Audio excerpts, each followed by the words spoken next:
وهي أرض كربلاء. أرض كربلاء كما في أحاديثنا الشريفة، حتى غيرنا نقل هذا الحديث أيضا، هذا الحديث المعروف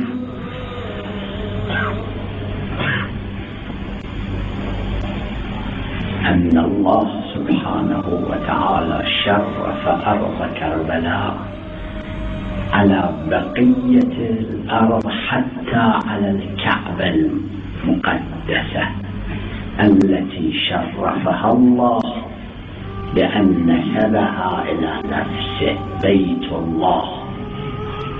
مع ذلك أرض كربلاء أفضل من الكعبة. استمرارا إهانة المقدسات الإسلامية وتعظيم لمدن لم تعظمها شريعتنا الإسلامية.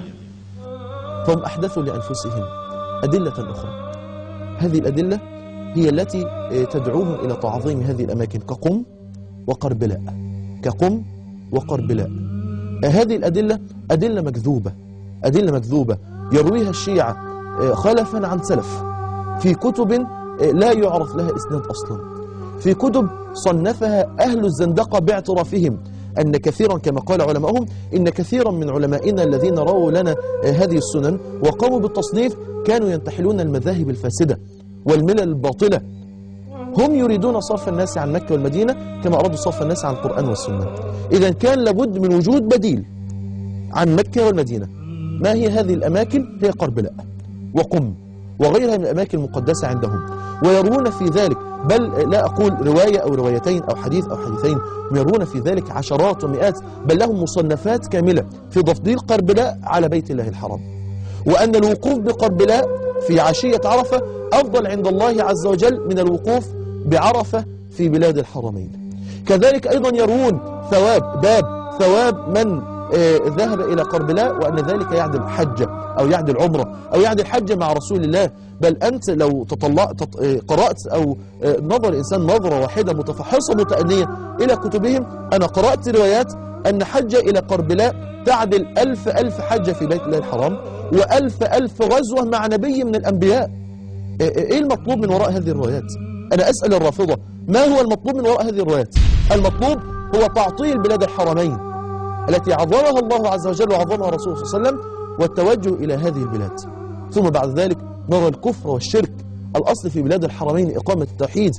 ولو نظرنا نظرة أيضا متفحصة يسيرة لوجدنا أن كل طاعة وعبادة في أداء المناسك في الحج أو العمرة قائمة على التوحيد، قائمة. التلبية توحيد، الصلاة خلف مقام إبراهيم بكل يا أيها الكافرون قل هو الله أحد توحيد، إفراد الله عز وجل بالعبادة فيها، هذا هو التوحيد. أما هؤلاء فهم يعظمون هذه الأماكن ليقيموا فيها مراسم الكفر، مراسم الشرك، مراسم الوثنية، دعاء غير الله، السجود لغير الله. بل لك أن تتخيل أنهم يأكلون التربة الحسينية ويقولون أنها شفاء من كل داء. سبحان الله.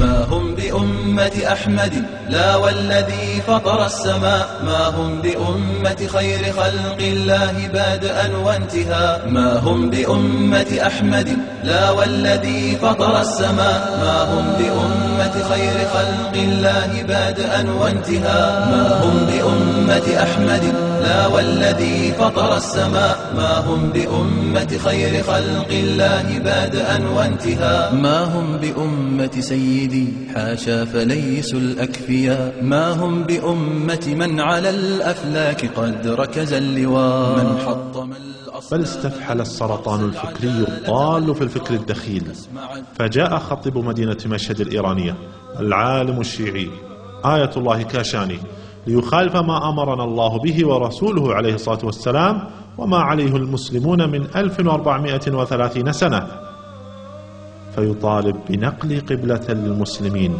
من الكعبة المشرفة حرسها الله إلى مدينة مشهد الشيعية الإيرانية.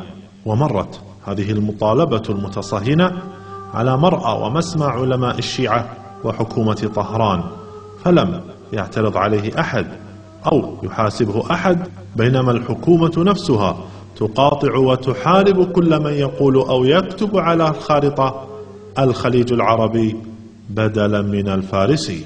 سبحان الله، ما هذه العقليات؟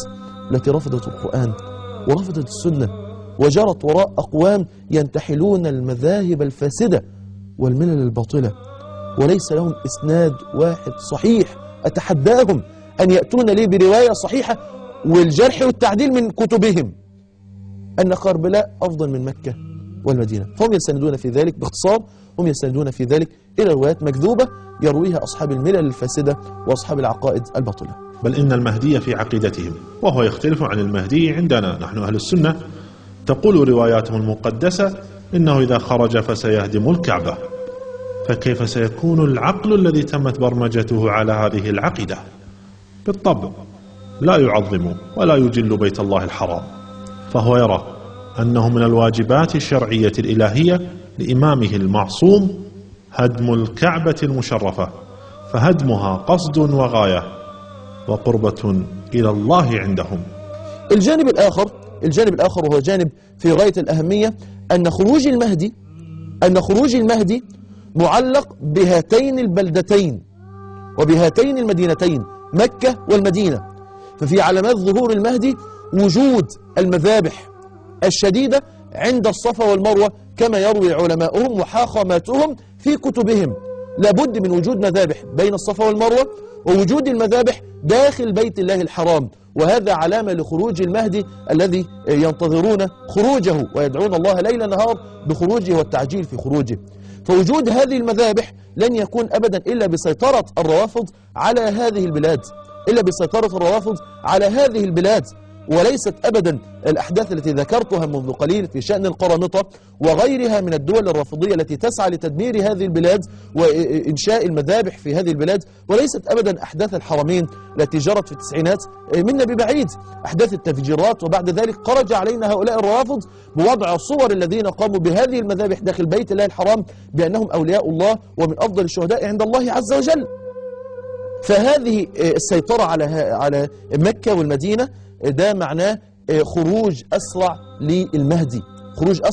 للمهدي المنتظر، لأنهم إذا سيطروا أقاموا هذه المذابح وبالتالي خرج المهدي كما هم يعتقدون. هل المهدي الذي يطرحه الشيعة جماعة التشيع الفارسي هذا التشيع اخترعته إيران؟ المهدي الذي عند أهل السنة شوف صفاته تدبرها، رحمة للناس. لكن المهدي اللي اخترعه الشيعة، هل تعلم أن حتى اسمه، هل تعلم أن اسمه كسرى برويز أو بابا برويز أو خسرو مجوس؟ هذا موجود في المصادر، إلى عدة أسماء، إلى حوالي 47 اسم أو أكثر من هذه الأسماء خسرو مجوس كتبهم. واسم بابا برويز أيضا يعني إلى ألقاب متعددة، وأنه من حفدة كسرى يزدجرد، وأنه حينما يخرج يذبح العرب ويبدأ بقريش فيقتل منها 3000، وأكثر من يقتلهم في أرض العراق، يذبح قبائل بكاملها حتى يشك فيه الناس، هكذا تقول رواياتهم أنه ليس من أهل البيت، ولو كان من أهل البيت لرحم الناس. هذه رواياتهم التي يضعونها. لا يدع منار على